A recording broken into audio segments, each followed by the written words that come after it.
He was in the fourth row aisle seat. The kind of man who always wanted a quick exit even when he pretended to stay.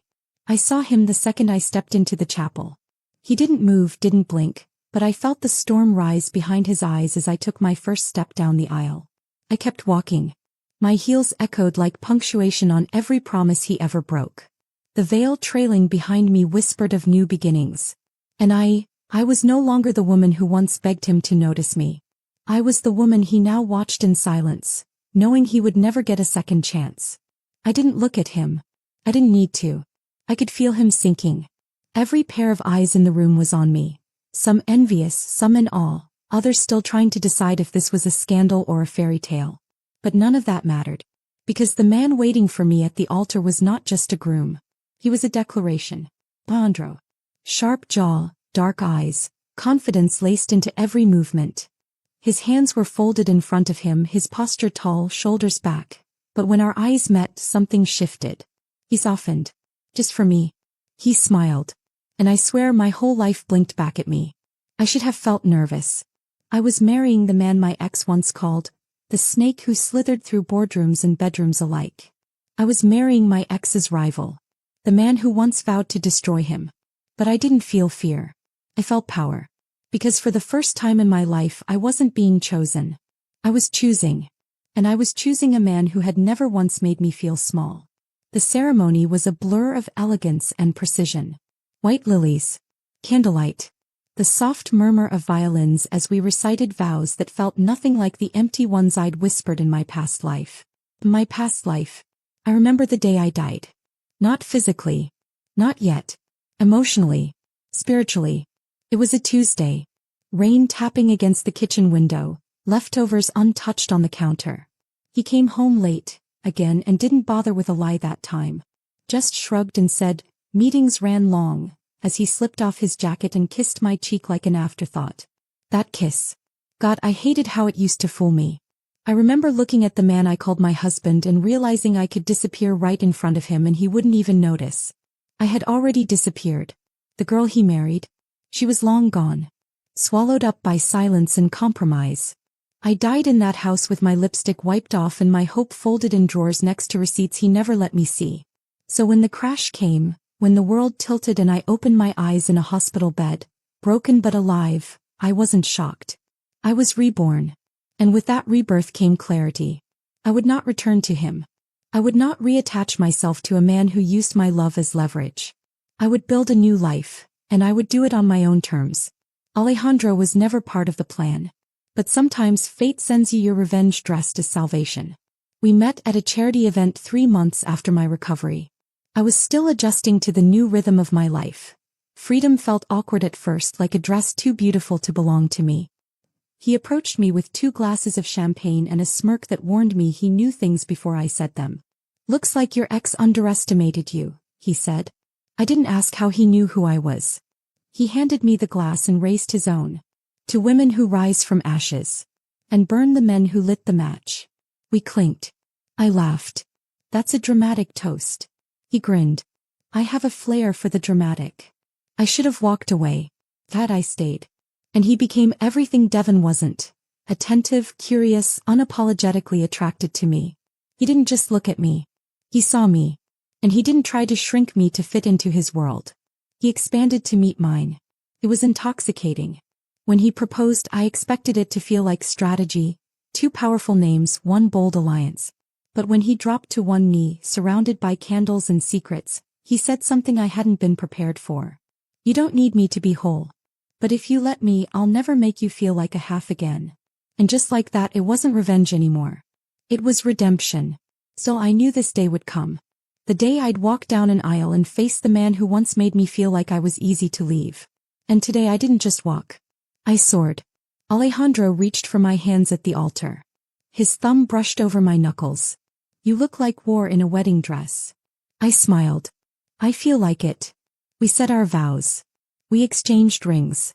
And when the officiant announced us as husband and wife, Alejandro leaned in and whispered against my lips, "He's watching. Let him." I kissed him like I wanted to be watched. Like I wanted my ex to see exactly what he lost when he chose ego over empathy.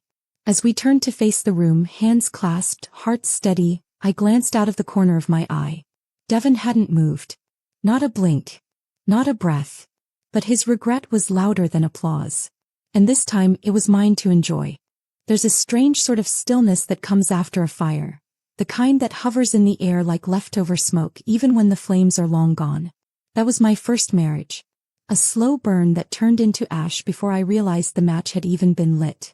It started beautifully like most mistakes do. Devon was all charm and ambition, the kind of man who filled a room before he even spoke. He wore power like a second skin and convinced everyone, especially me, that being close to him meant you were going somewhere. I met him when I was still soft, still searching for something to pour myself into. He saw that. He saw everything I wanted to be and fed it back to me like a fantasy dressed in promises. "You're going to have a beautiful life," he said once, brushing hair from my face. "And I'm going to make sure of it." I was 23. I thought that meant something. I thought love was supposed to be fast and full of fire. I didn't realize it could also be quiet in the worst way. Muted affection, distracted touches, empty beds. The first year was full of grand gestures and glamorous distractions. Lavish dinners, expensive gifts, staged affection for his colleagues. He made me feel like I'd won something, until I realized the prize was a man who only loved me when people were watching. The affection started fading in subtle ways. Late nights at the office became common. Sex became routine, or non-existent. He stopped asking how my day was. He stopped answering when I asked about his. And when I finally brought it up, when I stood in the doorway of our bedroom one night and said, "I miss us," he barely looked up from his phone. "You're overthinking everything," he said. "Things are fine."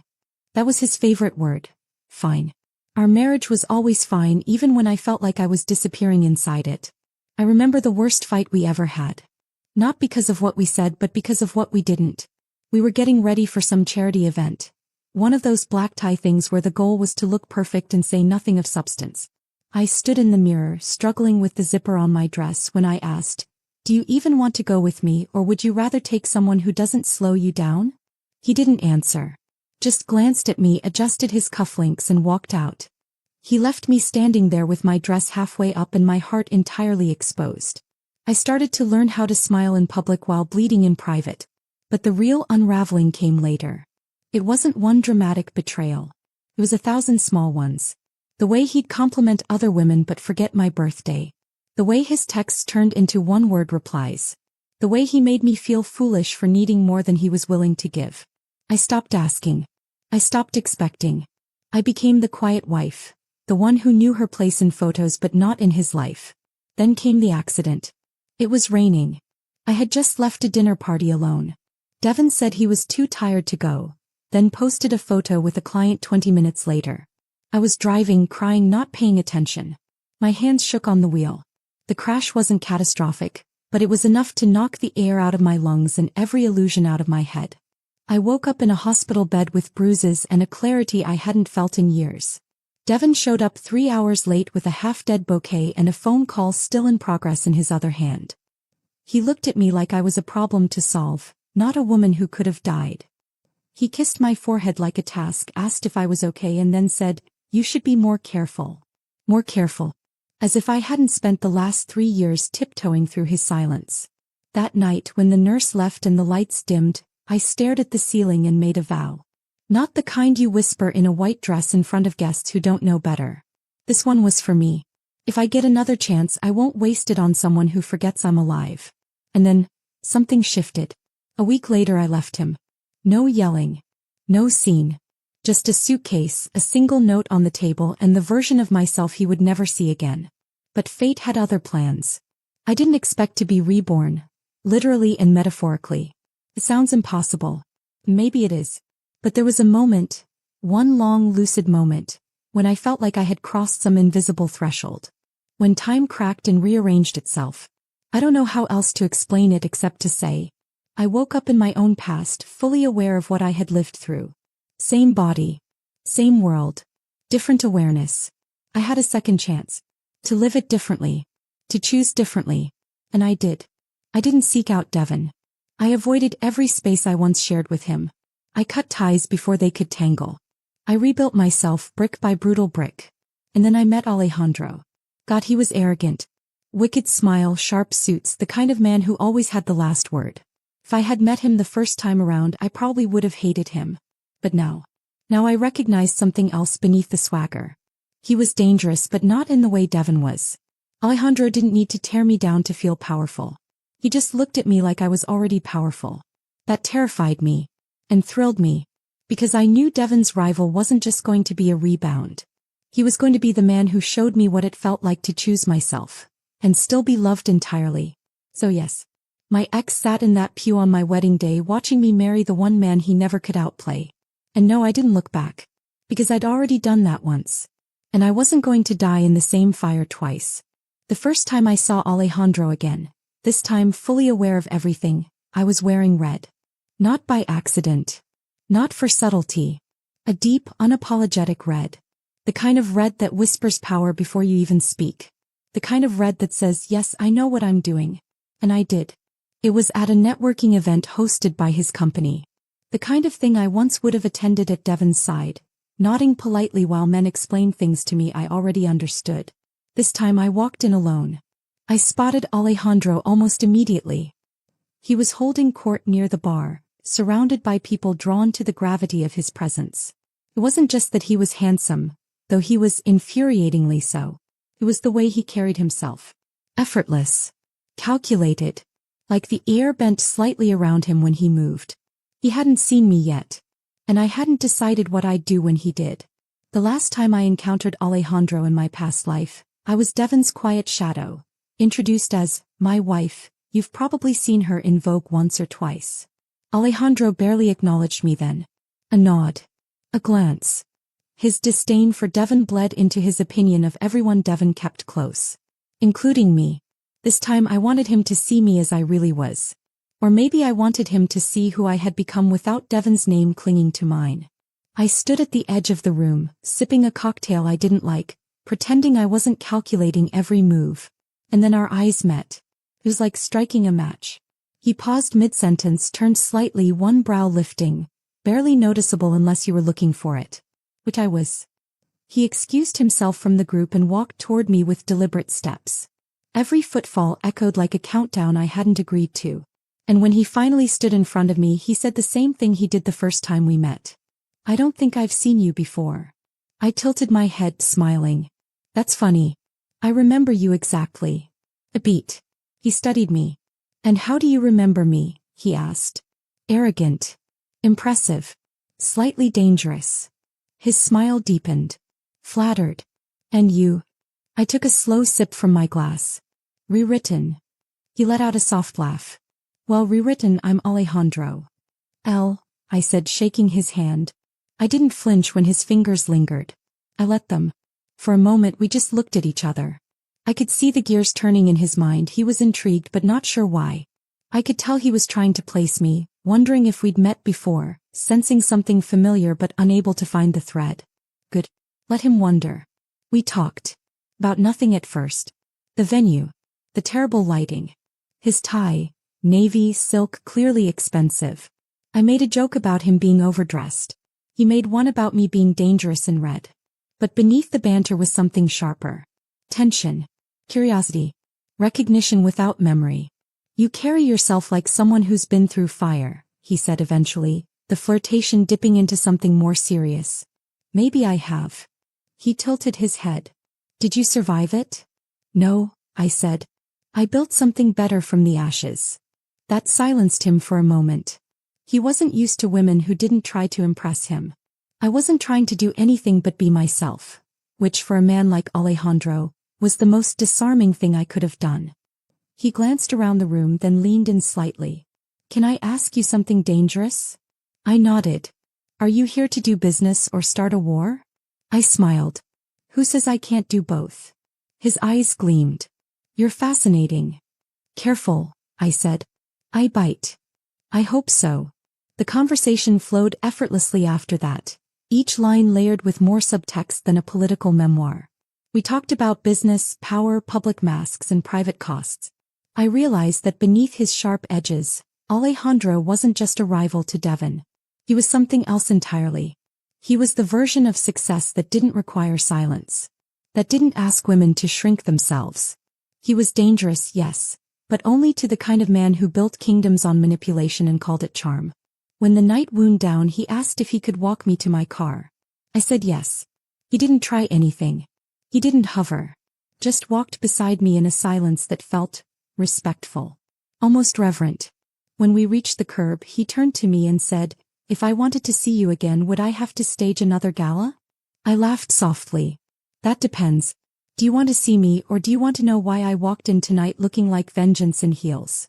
His smile faded just slightly. Not in offense, but in understanding. He knew then. I didn't need to say Devon's name. He saw it. He saw me. "I want both," he said finally. I nodded once. "Then be patient." I slid into the back of the car waiting for me. Rolled down the window. Met his gaze one last time. And before the driver pulled away, I said, "Next time wear something red." He stood there as I disappeared into the night, hands in his pockets, his expression unreadable. But I could feel it. He was hooked. And somewhere out there Devon would find out. And it would drive him insane. There's a particular kind of power in walking into a room where you were once invisible, and making every head turn. I used to walk 3 steps behind Devon. Figuratively, of course. We were always arm in arm for the cameras, perfectly posed like mannequins in love. But in the rooms that mattered, I was just the beautiful accessory. A silent nod, a practiced smile, a soft laugh timed to his stories. Tonight I wasn't anyone's shadow. Tonight I was the storm. It was the Black and White Charity Gala, one of Devon's favorite annual events, full of industry giants and their polished +1s. I hadn't been since the last time I stood next to him in a black silk gown while he ignored my existence for 4 straight hours. I left that night with sore feet and an empty heart. But this time, I wasn't just attending. I was making a statement. Alejandro picked me up in a charcoal Bentley with no chauffeur. "It's more intimate when I drive," he'd said casually, as if intimacy were something he offered selectively and not something I'd already caught glimpses of in the way he looked at me when I wasn't watching. I wore white.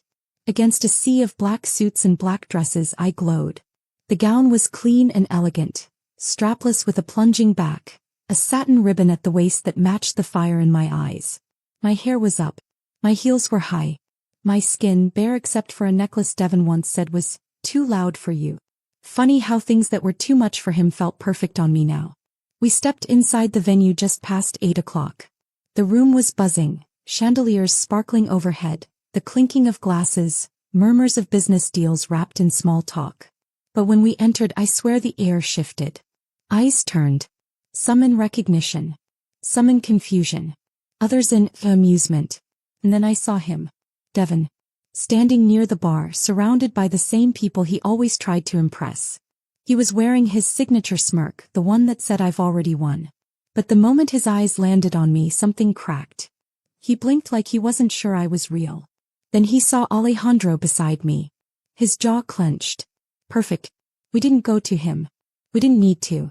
Our presence was loud enough. Alejandro whispered into my ear as we walked past. "He's staring. It's glorious." I smiled. Let him choke on it. We spent the evening weaving through conversations, Alejandro introducing me to people like I was an equal, not a possession. Every time someone complimented me, he didn't take credit. He just looked at me like he was the lucky one. It was a sharp contrast to the man across the room who used to say, "Let me do the talking," like my voice was an inconvenience. I kept catching Devon looking. Pretending not to. Drinking more than usual. His posture changed, more rigid, less composed. And then, like clockwork, he approached. It was near the dessert table. I was sipping champagne, listening to Alejandro debate mergers with a CEO I'd only ever seen on magazine covers. I felt Devon before I saw him. His voice came from just over my shoulder. "L." I turned slowly. "Devon." He gave a tight-lipped smile. "Didn't expect to see you here." "Really?" I tilted my head. "I RSVP'd weeks ago." He looked between me and Alejandro. "This is new." Alejandro, to his credit, didn't even flinch. He extended a hand. "Not that new. We've known each other for a while." Devon didn't take it. I gently placed my hand on Alejandro's arm. "I'll be just a second." He nodded, eyes locked on Devon like a wolf daring a dog to bark. I walked with Devon a few steps away. Not far. Just enough for polite privacy. You're with him now? He asked, voice low. Why not? I sipped my champagne. He listens. He asks questions. He knows my birthday. That's cold, Elle. You taught me how to be. I met his eyes. Why are you even here talking to me, Devon? He hesitated. You didn't even say goodbye. I left you a note. That's not the same. No, I said. It's more than you ever gave me.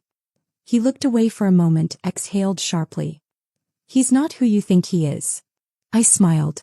Neither was the man I married. But at least Alejandro doesn't pretend. There was a flicker of something in his face then. Regret maybe. Or just the realization that he couldn't unburn the bridge. I didn't mean to. Yes, you did, I cut in. You just didn't think I'd ever walk away. He stared at me, and for the first time in a very long time he looked small. I walked away first this time. Back to Alejandro, who raised an eyebrow. You okay? He asked. Better than ever. He offered me another glass. Shall we make him suffer more? I laughed softly, the sound foreign in my own throat. It had been so long since I laughed without bitterness behind it. Let's. And for the rest of the evening we danced. Not just for us, but for every woman who was ever told she was too much. For every time I was made to feel like I had to earn love by shrinking. I didn't shrink tonight. I rose. And he watched. And I could feel it. Devon was starting to understand something. He hadn't just lost me. He'd never really had me in the first place. It was pouring the night he proposed. Not just a gentle drizzle, but the kind of rain that made the sky sound angry, loud, relentless, unapologetic. I remember standing under the awning of his terrace, barefoot, in one of his shirts, watching the lightning split the horizon like a knife through memory. Alejandro had been pacing inside. That alone should have tipped me off. He never paced. He was the kind of man who stood still and made everyone else move around him. But that night something was off. Not nervous exactly. Restless. Like the storm had seeped into his bones. I hadn't expected it. We were new. Not new as in unfamiliar. We had spent enough time together for me to memorize the way he laughed, the way his voice dropped when he asked about my past, the way his hand instinctively reached for mine in crowded rooms. But still we hadn't labeled anything. We hadn't defined whatever we were. So when he called me over for dinner, I thought it was just that, dinner. Not a life-changing decision served with dessert. I walked in from the rain, soaked and laughing, and found him staring at a small velvet box on the table like it had offended him. You're not exactly subtle, I said, teasing, shaking out my hair. He looked up and smiled, but it didn't quite reach his eyes. I thought I had another hour before you got here. You always say that, and I'm always early. He stepped closer, took my face gently in his hands, and kissed me like he needed to anchor himself. I felt his breath catch when I pulled away, and for a moment, I thought he'd changed his mind. That he'd pocket the box and pretend it had never existed. But instead he said, I don't want to ask this because I'm afraid you'll say yes out of defiance or pity, or some need to prove you're over him. I blinked. You're not making a strong opening argument. He exhaled, frustrated. I want to ask this because I can't imagine a life where I wake up and you're not next to me. Silence stretched between us like a held breath. He dropped to one knee. I stood frozen, the rain still dripping from my clothes onto his hardwood floor. I'm not asking for forever, he said, voice low. Not yet. I'm asking for right now. For today. For every tomorrow you're willing to give me. My throat tightened. I felt the tears before I knew they were falling. Because it wasn't the words. It was the way he said them. No performance. No expectation. Just honesty. Vulnerable, terrifying honesty. I knelt in front of him too. Put my forehead to his. And whispered, yes. His arms were around me in an instant and we both started laughing, because the floor was soaked now and neither of us cared and the sky outside was still screaming, but in here, everything felt still. Later, wrapped in towels, curled up on his couch with wine and music playing low, I stared at the ring on my finger. It wasn't flashy. It wasn't loud. It was simple. Elegant. And it fit perfectly. This doesn't feel real, I said, not meaning to speak it aloud. Alejandro glanced at me. It's real. It's fast. Maybe, he said. But sometimes the heart doesn't wait for the calendar. I sipped my wine. What if this is all part of some revenge arc where pretending isn't revenge? He didn't flinch. Then let's write a better ending. We didn't tell anyone at first. Not Lila. Not his team. Not the press. It was ours. Secret. Sacred. And yet, even with the joy swelling inside me, there was an itch I couldn't scratch. A whisper I tried to ignore. Because I knew Devon. I knew his ego wouldn't let this go quietly. Sure enough, 2 days later I got a text. Devon, he proposed, didn't he? I stared at the screen for a long time before replying. Me, and I said yes. No response. Then hours later, one more message. Devon, you think you know him? You don't. I locked my phone. I didn't need to hear what he thought. Not anymore. But the words stayed with me like wine stains on white silk. Later that night, Alejandro caught me staring out the window again. What did he say? He asked, already knowing. That you're not who I think you are. Alejandro's jaw tensed. He looked away. And do you believe him? I turned to him. No. But I believe he believes it. Alejandro walked over, cupped my face and kissed my forehead. Good. Because I'm not asking you to trust a version of me you think you know. I'm asking you to stay long enough to find out who I really am. And I did. But not before finding out the truth he hadn't told me yet. A truth that would change everything again. I never thought love could feel like suspense. Like waiting for the other shoe to drop, for the curtain to fall, for the echo in a quiet room to finally speak. But with Alejandro there were moments, sharp, fleeting, where I felt it. Not because he wasn't good to me. He was. Too good almost. Gentle in ways I wasn't used to. Patient when I snapped. Attentive when I tried to hide. But sometimes when his eyes lingered on me a second too long, when he hesitated just before answering a question, I felt it. Like he was carrying something I hadn't asked about yet. Like he knew something I didn't. And when you've already been burned, love can feel a lot like standing too close to fire, unsure if it'll warm you, or turn you to ash. It started one evening in his study. We had just come back from a fundraiser, still half-dressed in formality, me barefoot in my gown, him loosening his tie as he poured us both whiskey. He always poured mine lighter. Said it was out of respect. I never argued. The room was lit by soft lamplight, shelves lined with old books and older secrets. He sat across from me in that armchair he claimed to hate but always chose. I curled up on the couch, letting the silence stretch comfortably between us. But then he said it. Casually. Almost like a joke. I always knew your ex would be stupid enough to let you go. I paused, glass halfway to my lips. You knew Devon? Alejandro shrugged, staring into his drink. Everyone in our world knows everyone. That's not what I asked. He looked at me then, something unreadable in his expression. Yes. I knew him. I felt a chill crawl up my spine. Before I met you? He nodded slowly. I sat up straighter. Alejandro, what are you not telling me? He set his glass down with too much care. Nothing that changes what we have. That answer was a trap and he knew it. So there is something. He ran a hand through his hair, exhaling. It was years ago. Before you. Before him and you were married. We were negotiating a joint deal. One of those power plays masked as cooperation. He tried to get under my skin.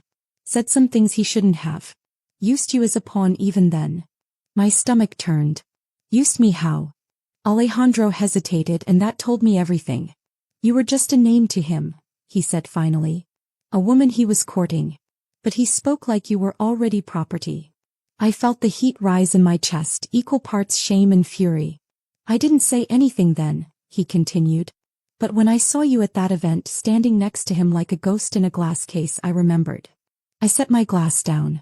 So that first night we talked, you knew who I was. Yes. And you didn't tell me. He leaned forward. Because I wanted to meet you, not the story he told me. Silence wrapped around us, tighter than before. I didn't know what hurt more, that he'd kept it from me or that part of me understood why. Felt like déjà vu. Like a cruel echo of the time I found out Devon had negotiated a sponsorship using my name as leverage. The realization that once again I'd been seen as valuable but not valued. I stood. Walked toward the window. Rain tapped against the glass, soft and persistent. You should have told me, I said quietly. I know, he said. But I didn't want our beginning to be about him. But it is, I whispered. It always has been. He came up behind me slowly, stopping just short of touching me. I didn't fall in love with you because of him. I fell in love with you in spite of him. I turned, finally meeting his gaze. But that's not the same as falling in love with me for me. His face tightened. I do love you. Entirely. Then why does this feel like another chess game I never agreed to play? He didn't have an answer. And I didn't have the strength to pull one out of him. I slept in the guest room that night. Not because I was angry, but because I needed space. Space to remember that love doesn't mean never disappointing each other. It means choosing to rebuild after the cracks appear. But I couldn't sleep. I kept seeing Devon's face. His smirk. His smugness. The way he always knew which people to charm, which weaknesses to exploit.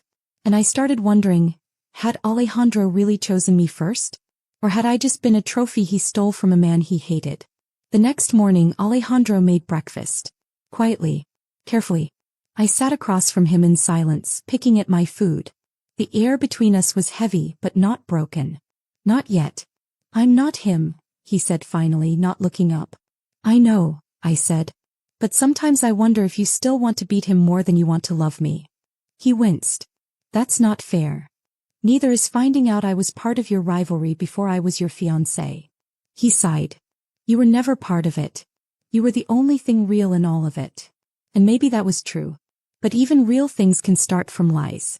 That afternoon I went to see Lila. I needed someone who knew the version of me that existed before men and power plays. She opened the door, took one look at my face and said, "Okay. Whiskey or wine?" I said. And honesty. Over mugs of chamomile and a couch full of blankets I told her everything. The past. The proposal. The confession. The doubt. She listened like she always did, without flinching. Then she said, "It doesn't matter how it started. What matters is whether he's fighting for you now, or still fighting him." And that was the question I didn't have the answer to. Not yet. But I'd find it. Because this time I wasn't going to stay silent until it was too late. This time I was going to ask the hard questions. Even if they led to harder truths. I wore black that night. Not because I was grieving, although maybe somewhere deep down I was. Not because it was formal, not because it was elegant, but because I needed the armor. Black has a way of absorbing the room, swallowing light and soft edges. I didn't want to be soft. I didn't want to glow. I wanted to disappear behind my eyes. It was Alejandro's event. Another high-profile gathering hosted under the pretense of charity, but really a thinly veiled display of wealth, connections, and political maneuvering. I had become a fixture at these things. A face people whispered about. A question they didn't dare ask out loud. They all knew who I had been married to.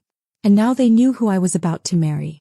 It was a fairy tale written in smoke and mirrors, and everyone wanted to know if it would shatter before the clock struck midnight. Alejandro was busy shaking hands and making promises I didn't need to understand. I stayed near the champagne table, smiling when needed, nodding politely as women complimented my dress and men pretended not to stare too long. I was used to it. And then I saw him. Devon. He didn't belong there. Not officially. It wasn't his network, not his game anymore. But somehow he always found a way to insert himself where he wasn't welcome. And tonight he looked like sin dressed in regret. Dark suit, open collar, that smug posture he'd never quite shed. But his eyes, they gave him away. They didn't hold the same arrogance I remembered. They held something else now. Something closer to disbelief. Like he still couldn't quite accept that I'd truly chosen someone else. That I was standing on the arm of the man he hated most. I pretended not to see him. But of course pretending never worked with Devon. He found me by the terrace. The door was barely cracked open when his voice slipped through the space between us. "You're playing a dangerous game, Elle." I didn't turn around. "You're the last person who should talk about games." He stepped outside, joining me under the moonlight, the city spread out beneath us like a stage set for confrontation. "I mean it," he said. "Alejandro isn't who he pretends to be." I laughed bitterly. "You still think I don't know how to choose for myself, don't you?" "I think he's using you," he said, too fast, too certain.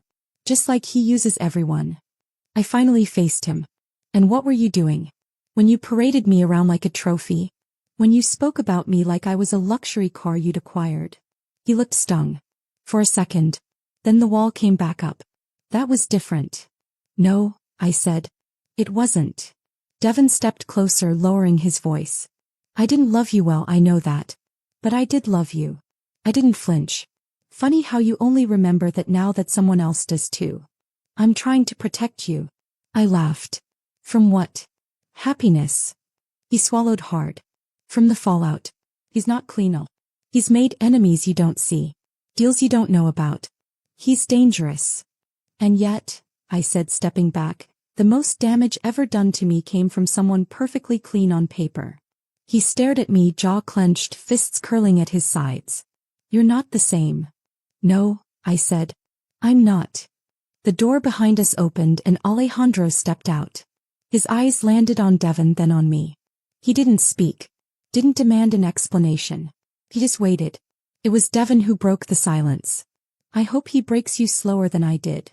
Alejandro's jaw twitched, but he stayed still. I walked to him calmly, deliberately, and took his hand. I'm not breakable anymore, I said, to no one in particular. That version of me died the day I realized love without respect is just manipulation in a prettier box. Devon didn't reply. He just watched us walk away, his silence heavier than any words. Inside, the music continued, the laughter, the clinking glasses. Life went on. The storm had passed. But I was still shaking. Alejandro led me to a quieter room in the back. We sat down on a velvet couch, the noise of the event muffled by thick walls and thicker tension. You okay? He asked softly. I nodded. Eventually. He didn't press. Didn't offer platitudes. Just held my hand like it mattered. After a while I asked, is what he said true? He took a moment before answering. I've made mistakes. A lot of them. But I'm not using you, Al. Then why does it still feel like he's inside this story, pulling at threads? Alejandro looked down at our joined hands. Because you haven't closed that chapter yet. I thought I had. Then maybe it's time to rip out the page. I stared at him. At the man who didn't flinch when I was furious. Who didn't try to fix me when I was broken. Who let me bleed and held me still. I believed him. But part of me still feared the truth I hadn't uncovered yet. And Devon's words, they'd planted something. Not doubt in Alejandro. Doubt in myself. Could I really tell the difference between love and strategy? Could I ever? The real war hadn't started yet. But the battlefield was already chosen. I didn't sleep that night. Not because of Devon's words, although they clawed at my ribs with each passing hour, but because of the way Alejandro looked at me when I asked if there was truth behind them. He didn't deny it outright. He didn't rage or deflect like Devon used to. He paused. And sometimes a pause is louder than a scream. By morning I had decided to let it go. Or pretend to. Either way, I needed space. Time. A little peace. I told Alejandro I needed to be alone for a few hours and he didn't argue. He simply kissed the side of my head and handed me the keys to his car. No questions. Too much trust can be its own kind of danger. I ended up at the lake. A little spot outside the city that barely anyone knew about. Devon never took me there, never cared to know about it. But it had always been mine. The one place I could feel the world slow down. Where water met sky in a seamless hush, and I could remember what it felt like to be nobody's anything. I sat at the edge of the dock, toes brushing the surface, sunlight dancing across the ripples like it had secrets. I closed my eyes and let the silence press into my skin. But the quiet didn't last. Because the memory came uninvited and vivid of Alejandro's voice weeks ago, low, careless after a second glass of wine. Your ex tried to bury me in that deal. I buried him first. At the time it felt like a throwaway comment. Flex. A battle cry from a man used to winning. But now, under the weight of Devon's warning, it felt like a thread I hadn't pulled hard enough. So I did what I never wanted to do. I opened the folder. It had been on Alejandro's desk for a week. Buried under invoices and legal briefs. A project I was never asked about, never briefed on. I remembered him rushing to close it once when I walked in unexpectedly. And when someone hides a folder like that, it's not about contracts. It's about control. Back in the apartment, I waited until he went for his meeting. I told myself I wasn't snooping, I was protecting myself. Lies are easier to swallow when you call them something noble. I opened it. Inside. Documentation of an old business merger years before I ever met him. The name on the first page was Devon's. So was the signature on the last. A joint project that never happened. Because in the center of it all was Alejandro's handwritten note. Leverage her. She's his blind spot. My heart stopped. My fingers trembled as I flipped through the rest. Emails. Strategized messaging. Mentions of me like I was a tool. Tactic. A piece on a board. Leverage her. Not protect her. Not understand her. Not love her. Just use. And I felt the floor tilt beneath me. All the breath I had rebuilt stolen again. I don't know how long I stood there reading the same sentence over and over. The words blurred until they weren't words, just wounds. Paper cuts across the heart. The front door opened. I didn't hear it at first. Alejandro walked in, calling my name casually, dropping his keys on the counter like it was just another day. Then silence. Then, Al. I turned. I didn't hide the folder. Didn't need to. He saw it in my hands and froze. His jaw tensed. His eyes flicked from the papers to my face. He didn't speak. Not yet. I held up the page. Leverage her? Still nothing. Do you know what it feels like? I said, voice barely steady. To find out you were just another move in a war you didn't even start? He took a breath. It's not what it looks like. Then explain it to me. Because what it looks like is that you were planning to use me before you even met me. I didn't know you then. You knew of me. And that was enough. He stepped forward. Elle. No, I stepped back. Don't say my name like that. Like it still means something coming from you. I tore up that deal, he said, desperate now. I never went through with it. I couldn't. Not after I met you. But you were going to. He flinched. That was all I needed. I dropped the folder on the floor between us, pages spilling like bones. Tell me, I said, was the proposal real? Or just a final play to humiliate him? His eyes burned. It was real. Then why does it still feel like I'm standing in someone else's revenge story? He ran a hand through his hair, looking more shaken than I'd ever seen him. Because I didn't expect to fall in love with you. And I did. Somewhere along the way you stopped being a strategy and became the only thing I didn't want to lose. Congratulations, I whispered. You became him. He stared at me like I'd slapped him. Maybe I had. With the truth. I walked past him down the hallway into the room that was half mine. I packed fast. No tears. No drama. Just quiet, precise movements. He didn't try to stop me. Didn't follow. Because even he knew, you don't chase someone when you've already shattered their trust. I left the apartment. The sky outside was blue. Painfully so. It's always ironic how the world keeps spinning, indifferent to your unraveling. As I stepped into the elevator, I looked at my reflection in the mirrored walls. I didn't look angry. I looked tired. Like a woman who was done being used as a pawn in someone else's war. And as the doors slid shut, I made myself a new promise. I would never again mistake attention for affection. Or strategy for love. There's something eerily quiet about a hotel room at 3 a.m. Especially one that isn't yours. The air is too still, the sheets too stiff, the silence too perfect. I lay there, wide-eyed, staring at the ceiling, my suitcase half unzipped beside the bed, wondering how I had ended up here again. Not here as in the hotel. But here, emotionally, spiritually. The hollow place I thought I'd escaped when I left Devon. I had rebuilt myself piece by piece. Reclaimed every splintered fragment.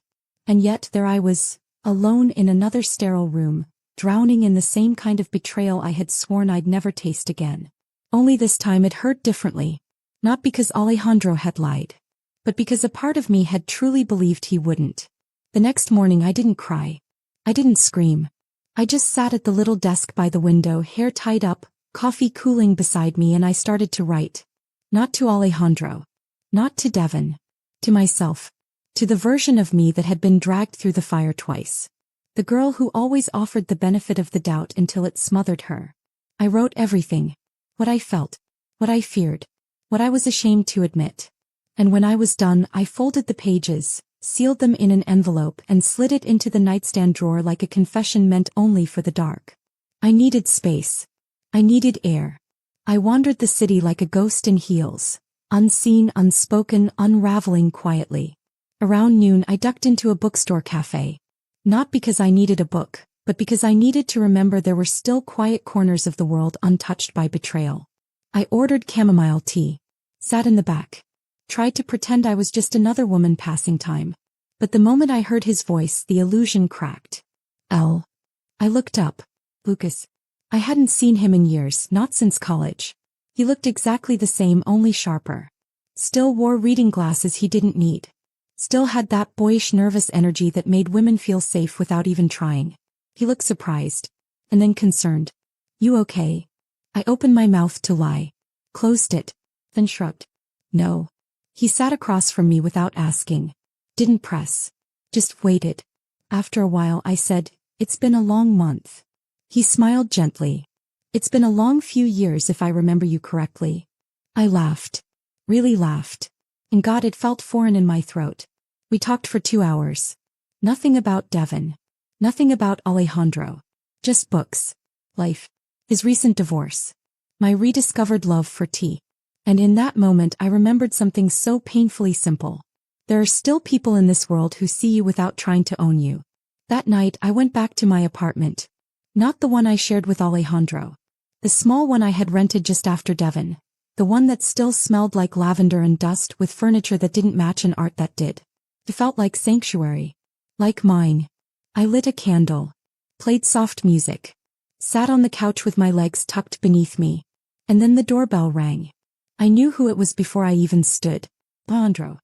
He stood there, drenched in guilt and probably rain, holding the envelope I'd left behind. He didn't speak at first.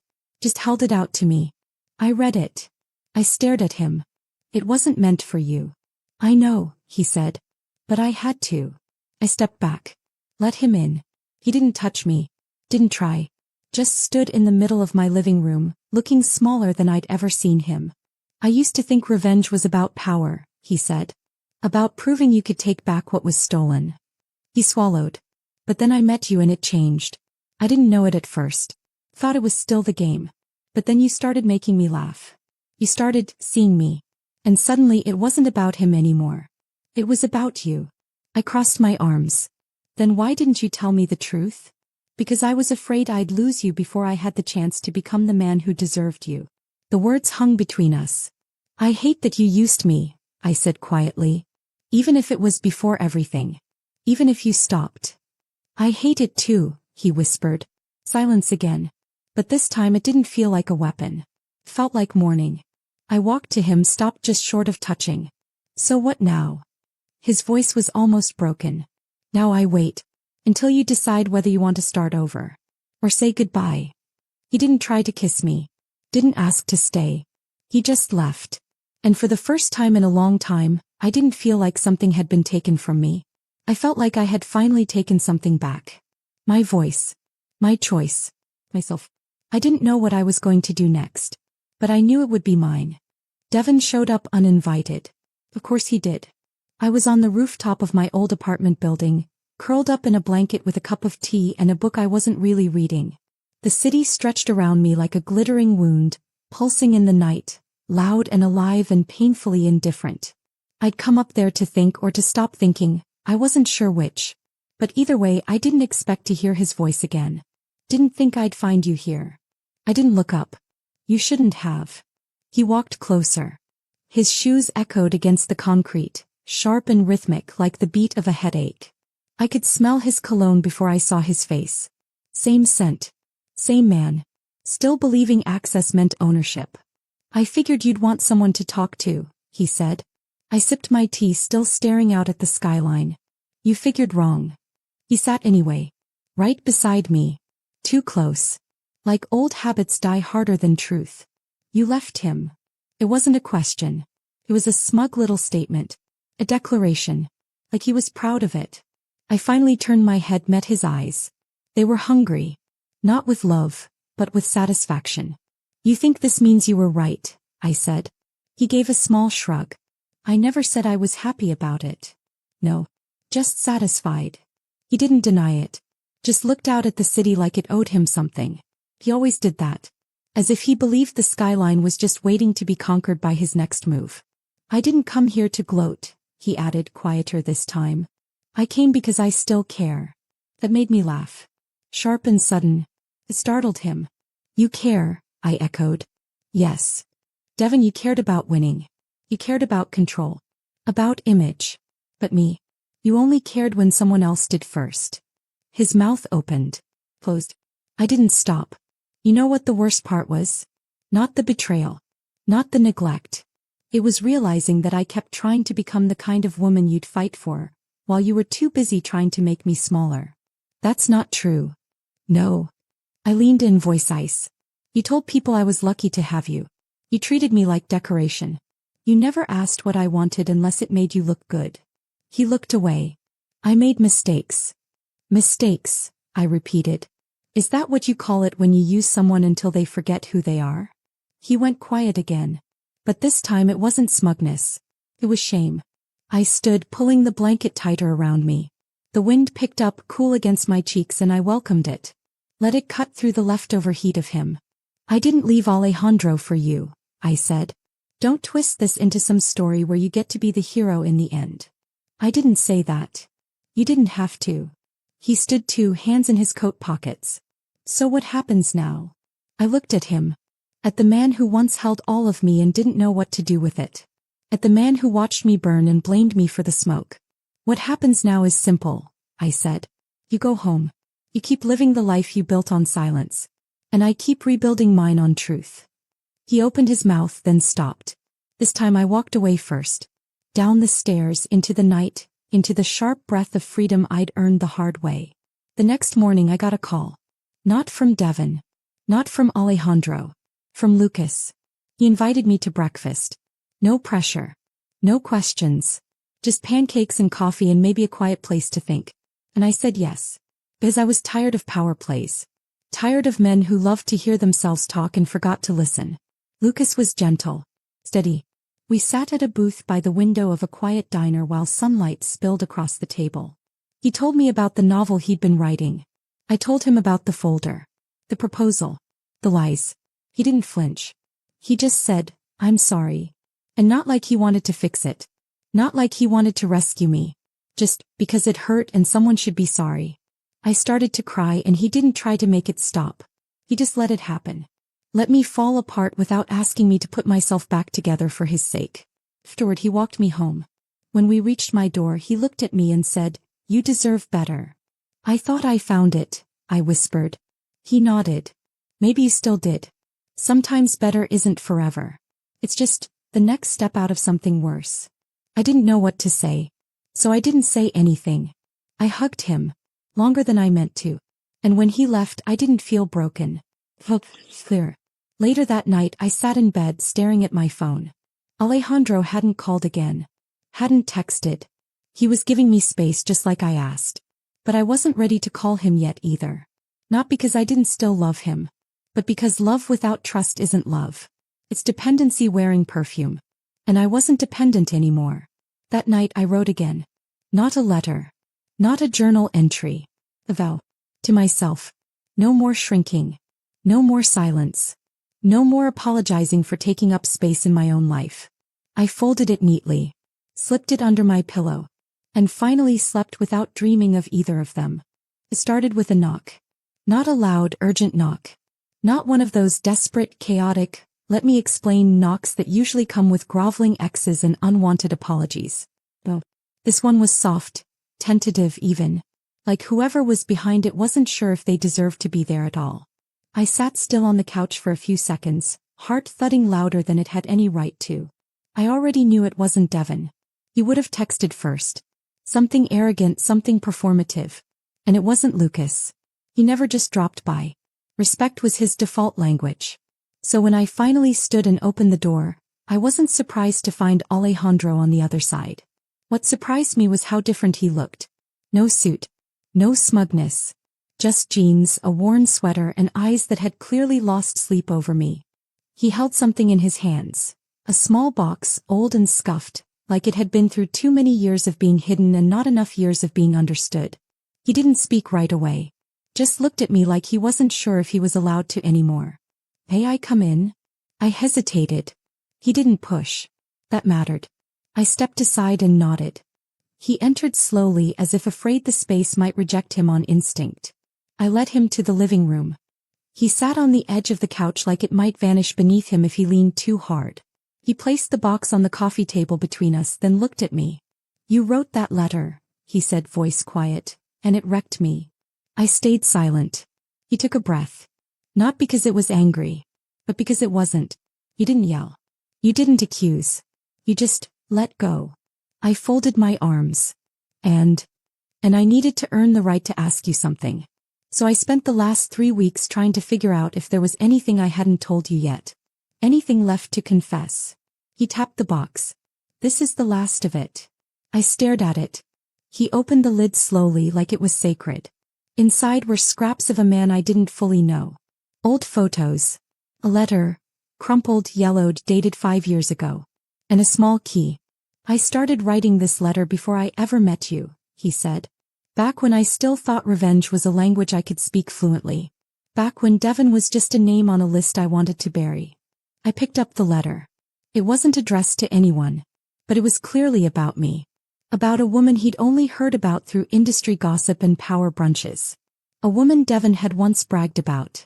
Claimed he'd married for her face, not her brain. I hated him for that, Alejandro said, staring at his hands. Not just because it was cruel, but because I believed him. I believed he didn't see your worth. And I thought, if I ever had a chance, I'd show you what it means to be chosen. I looked at him. But I wasn't yours to choose back then. He nodded. I know. That's what makes it worse. There was a long pause. And the key? I asked. He swallowed. It's to a storage unit in Barcelona. My father's. He kept journals. Ledgers, letters, notes about deals, betrayals, alliances. I found out 2 weeks ago that one of those entries was about Devon. I blinked. Devon knew your father? Briefly. They crossed paths during an overseas investment meeting. But what matters is what my father wrote. He handed me a copy of the page, neatly printed. Met a younger man, ambitious, arrogant. Said he found the perfect woman to elevate his brand. She's beautiful, obedient, and knows when to keep her mouth shut. Disgusting. If he wasn't so useful, I would have broken his jaw. I felt the nausea rise in my throat. Alejandro watched my face shift. That's how he saw you. Before he even had you. I placed the page back on the table carefully like it was something that could shatter. I'm telling you this, he continued, not to hurt you. Not to say I'm better than him. But to prove I understand now. How wrong I was. How complicit I became in a cycle of treating you like a symbol instead of a soul. My voice cracked. You did love me, didn't you? He didn't hesitate. I still do. I pressed my palms together, grounding myself. Then why didn't you tell me everything from the beginning? Because I didn't want you to look at me the way you're looking at me now. I turned away. He leaned forward. But you deserve the truth even if it costs me everything. Even if you walk away right now and never speak to me again. You deserve someone who lays the whole map on the table. Not just the parts that make them look good. I stood, walked toward the window. The sky outside was streaked with early sunset. The kind that paints the world in gold even as it fades. I whispered, you hurt me. I know. And I hate that I still love you. He didn't reply. Because he didn't have to. I turned around slowly. He stood too still across the room, giving me space. I looked at the man who had once made me feel powerful, then small, then powerful again. The man who broke the rules to win me and broke my trust when he didn't think I'd ever find out. The man who was now, finally, standing in front of me not as a player, not as a strategist, but as a man who had lost something real and knew it. I walked toward him. Stopped just short of touching. I don't know if I can forgive you, I said. I'll wait, he said. And I believed him. Because for the first time Alejandro didn't reach for me. He waited. And that might have been the most honest thing he'd ever done. I thought seeing Devon again one last time would feel like closure. It didn't. It felt like exhaling stale air I hadn't realized I'd been holding on to. We met in a quiet corner of the gallery where we used to spend Friday nights early in our marriage. Before the tension. Before the silence. When we still pretended we knew each other. I chose the location deliberately. A familiar place, neutral ground, and above all, public. I didn't trust him enough for anything more personal. He was already there when I arrived, standing in front of an abstract piece he once mocked as a toddler's tantrum on canvas. Funny how quickly people forget their old judgments when they think they're losing control. He turned when he heard my footsteps, and for a moment we just stood there. Two people who used to share a life, now strangers trying to remember why they ever fit. Thanks for coming, he said. I didn't smile. I didn't come for you. He gave a sad sort of nod like he knew. You look good. I raised an eyebrow. That's what you start with? He sighed. I don't know how to do this, Elle. That's never stopped you before. Silence. He gestured to the painting. You still like this one? I still understand it. Another pause. Then finally, why are we here? I looked him in the eyes. Because I needed to say this somewhere you couldn't interrupt me. Somewhere we couldn't fall back into old patterns. He tensed but didn't speak. I took a breath. You didn't lose me because of Alejandro. You lost me because you never saw me. Not really. You saw what I gave you, devotion, appearances, support, but you never asked what it cost me. You never asked what I needed. His jaw clenched. I didn't know how. I know. But that's the thing, Devon. You never tried to learn. He looked away, his voice low. Do you love him? The question stung more than I expected. Yes, I said simply. But not because he's your opposite. Not because it hurts you. I love him because when he failed me he told the truth.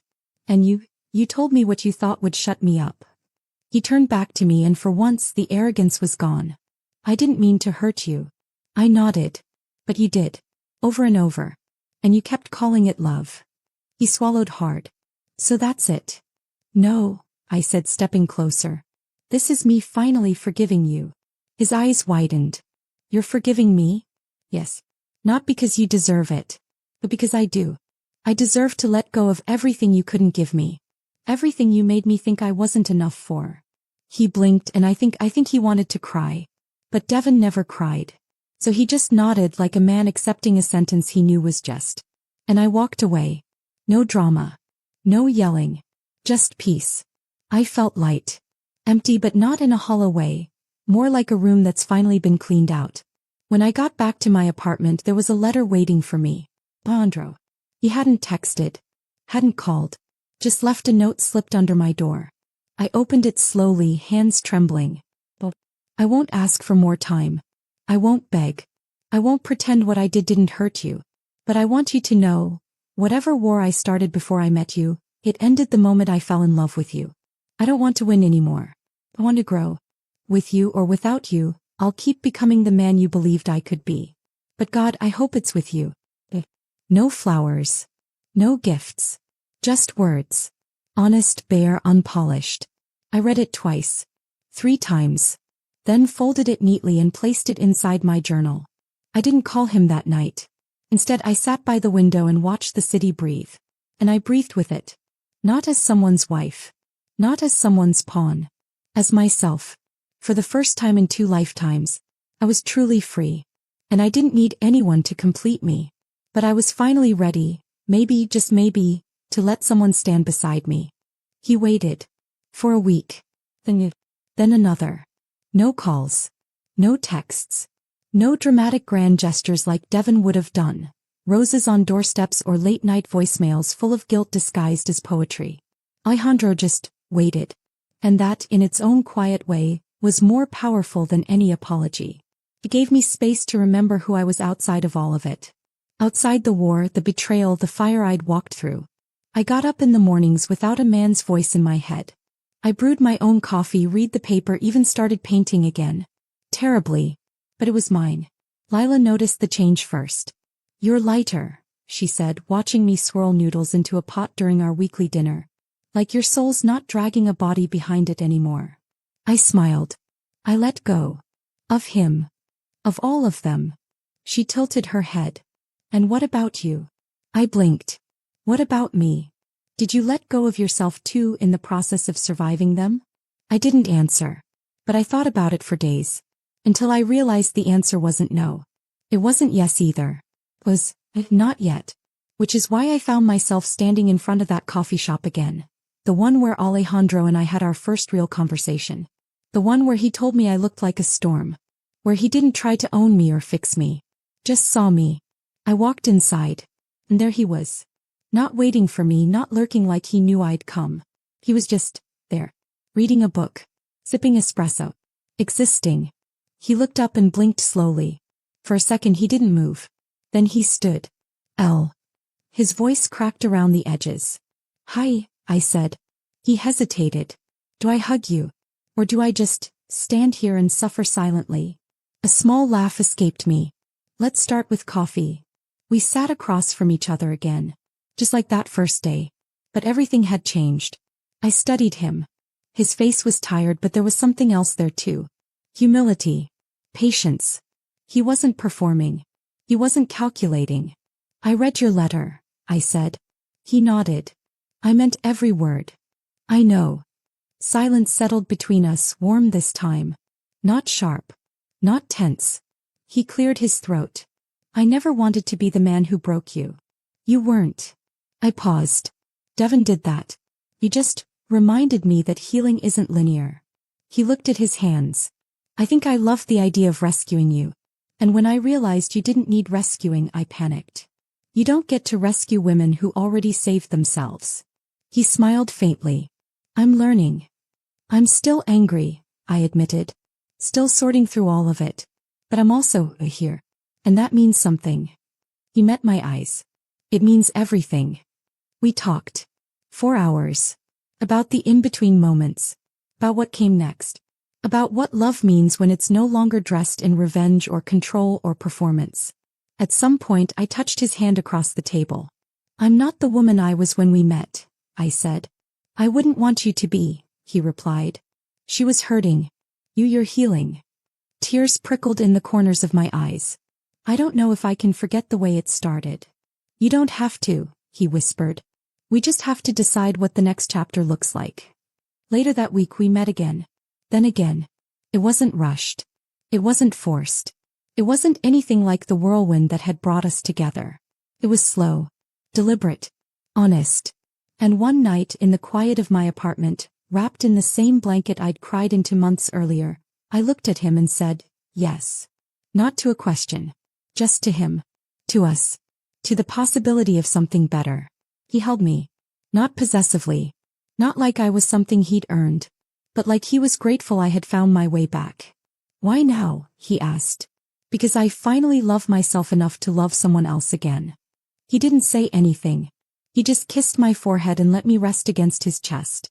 And in the rhythm of his heartbeat, I heard something I hadn't heard in a long time. Peace. We didn't announce the second engagement. No glossy photos. No champagne-flooded Instagram post. No headline in the society section about the unexpected rekindling of the power couple. There were no public statements, no diamond close-ups, no carefully curated captions. There was just us. On a Sunday morning. Barefoot in the kitchen. My hair messy, his shirt wrinkled from sleep. The smell of toasted bread and fresh coffee curling through the air. He was pouring orange juice. I was flipping pancakes.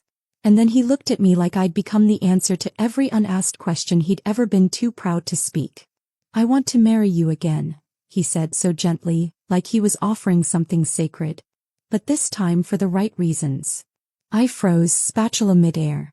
That wasn't a proposal, he added quickly. I'm not asking right now. Not unless you want me to. I turned pancake forgotten. But you meant it, I said. He nodded, setting the juice down.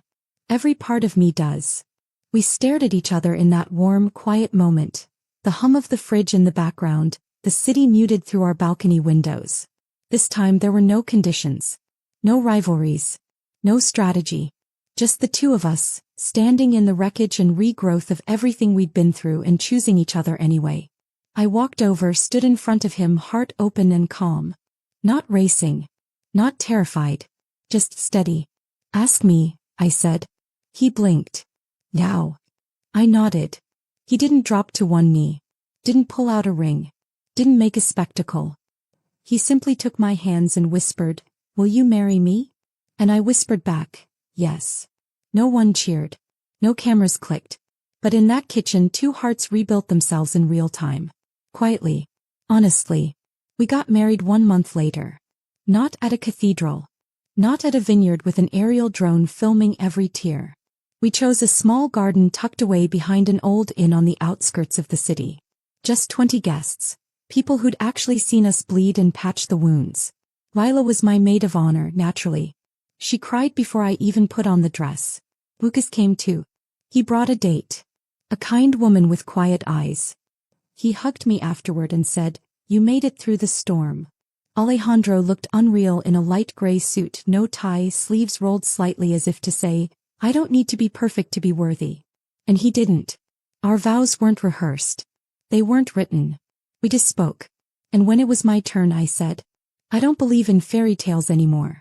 I don't believe in soulmates. I believe in choices. I believe in waking up every day and choosing love. Even when it's messy. Even when we're afraid. Even when it would be easier to run. I paused.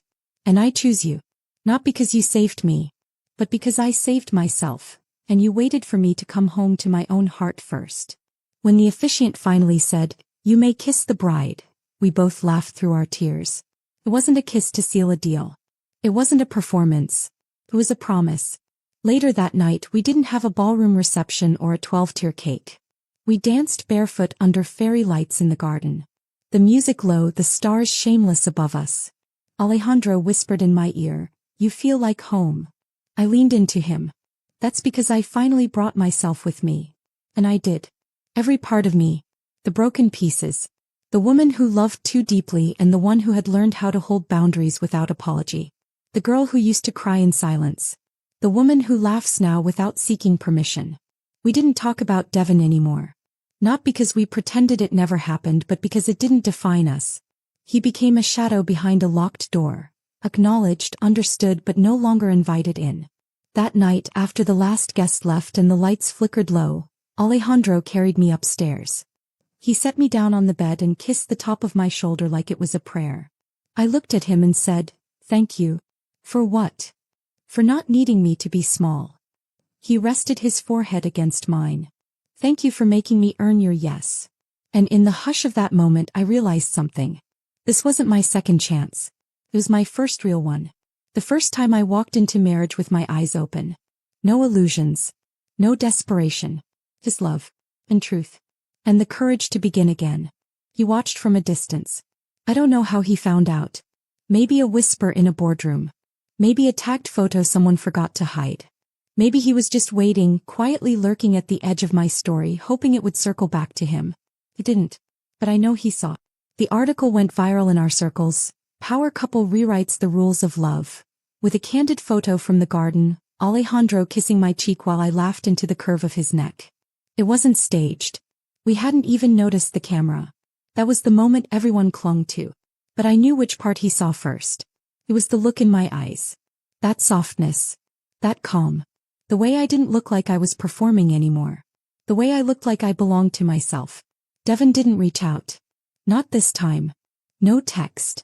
No cryptic messages. Not even a half-hearted congratulations just to mask the ache. He just watched. From wherever he was. And that silence told me more than words ever could. I imagine he's sitting alone in his penthouse, scrolling through the photos, wine untouched beside him. I imagine he zoomed in on my smile trying to tell himself it was fake. But he knows better now. He knows the difference between the woman who needed his approval and the one who learned to live without it. Maybe he thought I'd come back. Maybe he believed deep down that I was like all the others, stuck in the orbit of his charm, too afraid to leave for good. Maybe he thought Alejandro was a phase. He was wrong. Alejandro isn't perfect. God knows we've fought. We've hurt each other, stumbled through hard conversations and bruised egos. But we don't run from it. We don't hide behind strategy or pride. We talk. We show up. We keep choosing. That's the difference. Devon wanted devotion. Alejandro gave me partnership. There's a weight that lifts when you no longer have to beg to be seen. A lightness in being loved for your entire self.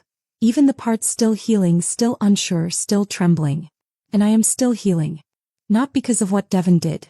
But because of what I allowed myself to believe for so long. That I was only worthy when I was useful. Only beautiful when I was quiet. Only lovable when I was convenient. That version of me is gone. She didn't die in some dramatic moment. She just slowly shed herself. One painful layer at a time. And in her place this woman was born. I say no now. Without apology. I speak up. Even when my voice shakes. I love deeply, but I love myself first. People talk. Some call me the girl who jumped from one billionaire to another. Others say I played the game better than anyone. But the truth is simpler than that. I stopped playing. And I started living. There are still days I wake up with a phantom ache. A flicker of doubt. A question I can't quite silence. Trauma isn't a storm you outrun. It's whether you learn to dress for. But I'm not alone in the rain anymore. Alejandro walks beside me. And when I stumble, he doesn't carry me like I'm fragile. He steadies me like I'm whole. One morning, a few weeks after the wedding, I sat on our balcony watching the sunrise. The city below was still sleepy, the sky turning pale gold. He joined me quietly, wrapped a blanket around us both. We didn't speak. We just watched the world wake up. And in that stillness I realized something. The most radical act of love wasn't walking away from Devon. It was walking back to myself. Choosing joy. Choosing softness. Choosing me. Over fear, over pride, over the temptation to settle for almost. Maybe Devon will always linger at the edge of this story. A silent footnote. A man frozen in the rear view, watching a life he could have had unfold without him. But I won't look back. Not anymore. Because I have everything I ever needed. And for the first time in both lives, I know I earned it.